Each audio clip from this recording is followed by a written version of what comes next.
কি? ভাবি, মুগ্ধকে প্রেমের ফাঁদে ফেলে সবকিছু লিখে নিতে হবে। সব না হোক, অন্তত একটা বাড়ি একটা দোকান হলেও চলবে। কামরান ভাই, কাজ শেষে আমাকে কি দিবেন শুনি? কেন? যেমন কথা ছিল 50 লাখ। না, 50 হবে না, আমার 1 কোটি টাকা লাগবে। এসব কি হইতাছে? সম্পত্তি হাতে পেলে কিন্তু তোমার আমি বিয়ে করব। তুমি কিন্তু আমার মুক্তরে মন থেকে ভালোবেসে পেলো না। পৃথিবীর সবচেয়ে সুন্দরী নারী আপনার বউ, তার কি হবে শুনি? আরে ওর কথা রাখো, ওরেও হাতে কিছু টাকা দিয়ে আর লাঠি মেরা বের করে দিব। আমার স্বপ্নের রানী তো তুমি।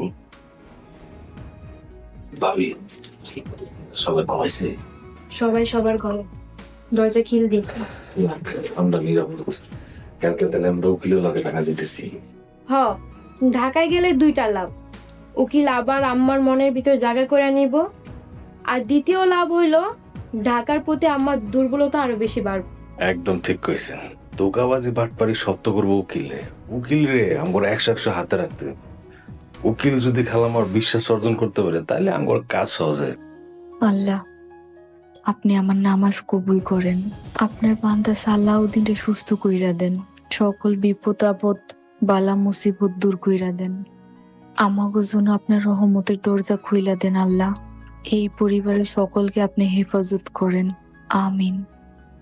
30 লাখ টাকার কথা আমারে কইবা না। ওই 30 লাখ টাকা কি তুমি আমারে দিছো? মাইয়ারে ফুসলাইয়া ওই টাকা দিয়ে জমি কিনা দিছেন। এই বয়সে বাটপারি ব্যবসা খুলে বইছেন।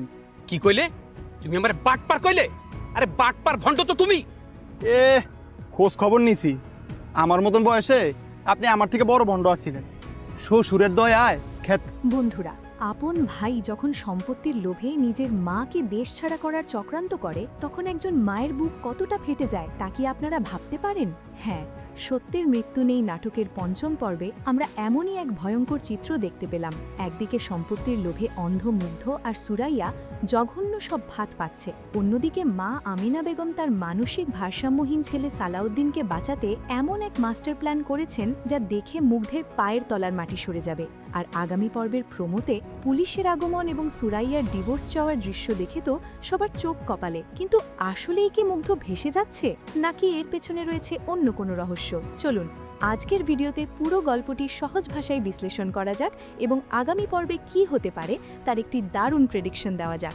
নাটকের শুরুতেই আমরা দেখতে পাই এক ভয়ঙ্কর লোভের খেলা। মুগ্ধ তার নিজের স্বার্থ হাসিল করার জন্য যে কোনো পর্যায়ে নিচে নামতে প্রস্তুত। সে চায় তার মাকে কোনোভাবে লন্ডনে পাঠিয়ে দিয়ে ঢাকা শহরের পুরো সম্পত্তির মালিক বনে যেতে। কিন্তু এই খেলায় তার স্ত্রী সুরাইয়া যেন তার চেয়েও এক কাঠি সরেস। সে সরাসরি মুগ্ধের কাছে 1 কোটি টাকা দাবি করে বসে এবং পরবর্তীতে অর্ধেক সম্পত্তির ভাগ চায়। টাকার লোভে এই স্বামী স্ত্রীর দরাদরি দেখে সত্যি অবাক হতে হয়। এরা আসলে কেউ কাউকে ভালোবাসে না, এদের একমাত্র ভালোবাসা হলো টাকা এবং সম্পত্তি। সুরাইয়া খুব চালাকি করে শাশুড়ি মায়ের চুলে তেল মাখিয়ে দেওয়ার ছলে তাকে লন্ডনে যাওয়ার জন্য রাজি করানোর চেষ্টা করে। তার এই অভিনয় এতটাই নিখুঁত ছিল যে সাধারণ কেউ হলে সহজেই গলে যেত, কিন্তু একজন মা তার সন্তানের চোখের ভাষা খুব ভালো করেই বোঝেন।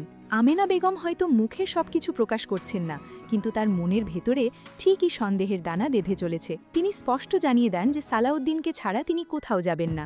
এরপরের দৃশ্যগুলো আমাদের ভীষণ আবেগপ্রবণ করে তোলে। ডাইনিং টেবিলে যখন সালাউদ্দিনের চিকিৎসার কথা ওঠে, তখন একজন মায়ের আসল রূপ ফুটে ওঠে।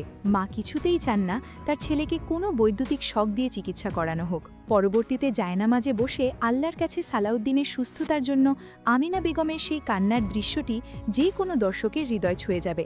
একদিকে মুগ্ধর মতো লোভী সন্তান, অন্যদিকে সালাউদ্দিনের মতো অসহায় সন্তানের জন্য মায়ের এই হাহাকার নাটকটিকে এক অন্য মাত্রায় নিয়ে গেছে। তবে সবচেয়ে দারুণ ব্যাপার হলো আমিনা বেগম এবং পরিবারের বয়োজ্যেষ্ঠ অভিভাবক কিন্তু মোটেই বোকা নন। তারা মুগ্ধের এই জঘন্য ষড়যন্ত্রের কথা ধীরে ধীরে বুঝতে পারছেন।